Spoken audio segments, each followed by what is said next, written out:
राम राम जी। मंत्रों का हम पर क्या प्रभाव पड़ता है? वेदों में और शास्त्रों में, पुराणों में मंत्रों का बहुत महत्व है। अलग अलग तरह के मंत्र अलग अलग देवताओं को संबोधित करते हैं। अगर धन की प्राप्ति करनी है तो लक्ष्मी जी का मंत्र है।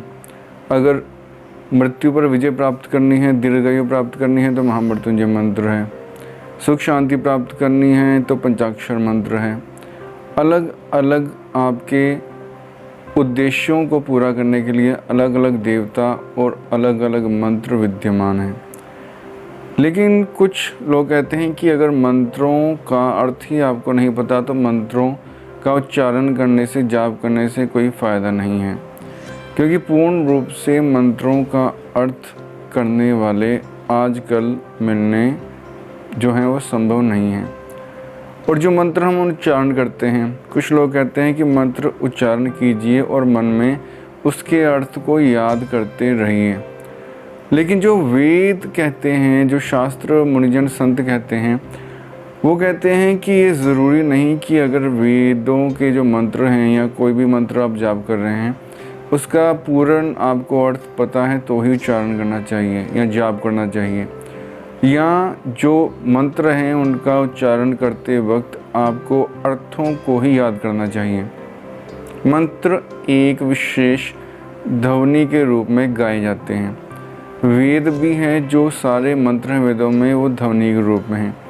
श्रीमद् भागवत गीता भी एक उचित ध्वनि के रूप में, एक लयबद्ध ध्वनि के रूप में, गीत रूप में लिखा गया है, इसलिए उसे परमात्मा के गीत अर्थात गीता कहा जाता है।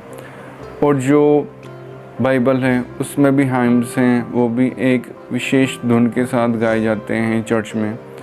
और जो श्री गुरु ग्रंथ साहब के श्लोक हैं, जो बानी हैं, वो भी सारी रागों में हैं और लयबद्ध तरीके से गाई गई है।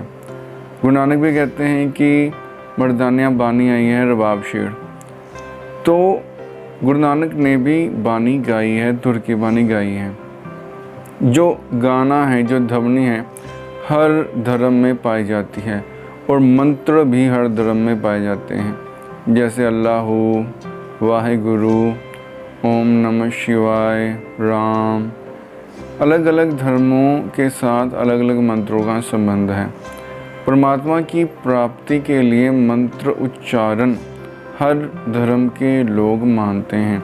किसी एक शब्द का बार बार उच्चारण करना, जैसे कि मन एकाग्र हो। मन एकाग्र होगा तो परमात्मा के दर्शन जल्दी होंगे। जो एनर्जी है वो बाहर आउटर जो है मटेरियल, उससे निकलकर इनर सोल पर केंद्रित होगी और मन में जो परमात्मा है उसके दर्शन होंगे, आत्म साक्षात्कार होगा। तो जो भी मंत्र जाप करना है वो एक विशेष धुन है, उस धुन को प्यार से आलापना है। ऐसे नहीं राम राम राम राम राम राम राम। स्वामी अखंडानंद जी महाराज कहते थे कि ये रसास्वादन है जो मंत्र जाप है। जैसे प्यार से हम किसी को पुकारते हैं, जो हमारा प्रियतम बहुत प्यारा है, कोई प्यारा मित्र है, कोई प्यारा रिश्तेदार है, कोई भी है जिसे हम बहुत प्यार करते हैं, हम उसको पुकारते हैं तो बहुत ही प्रेम से पुकारते हैं, प्यार से आवाज़ लगाते हैं। वैसे ही जो मंत्र उच्चारण करना है वो भी बहुत प्यार से करना है कि हम ईश्वर को पुकार रहे हैं और उस धुन में अपने ध्यान को जोड़ देना है। उस वाइब्रेशन से अपने पूरे अस्तित्व को जोड़ देना है। जो स्पंदन उत्पन्न होता है, वाइब्रेशन उत्पन्न होती है, उसके साथ ही खुद को पूर्ण रूप से जोड़ने से जो मन है वो परमात्मा के साथ एक हो जाता है। और जो भी पुराने संस्कार हैं, लाखों जन्मों के संस्कार हमारे अंतःकरण में हैं, वो सब जलकर भस्म हो जाते हैं और हमें अपने भीतर ही दिव्य ज्योति के दर्शन होते हैं। क्योंकि मन का ही पर्दा है आत्मा परमात्मा के बीच में। वो मन का पर्दा परमात्मा का नाम जपने से, विशेष ध्वनि के साथ परमात्मा के नाम का मंत्रोच्चारण करने से पर्दा हट जाता है और आत्मा और परमात्मा का एकीकरण हो जाता है। तो जो मंत्र हैं, अगर उसका अर्थ भी नहीं पता तो भी कोई बात नहीं, और मंत्र को प्रेम से विशेष ध्वनि से उच्चारण करते हैं।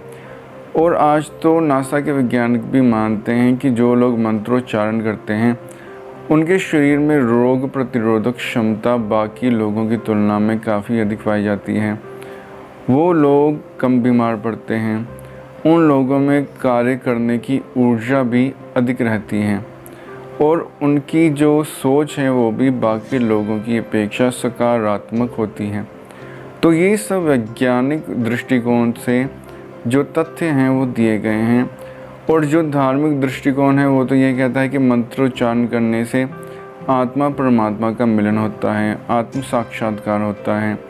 जो ये 84 लाख योनियाँ हैं वो छूटती हैं और हम अपने घर परमात्मा की गोद में जाकर निवास कर सकते हैं।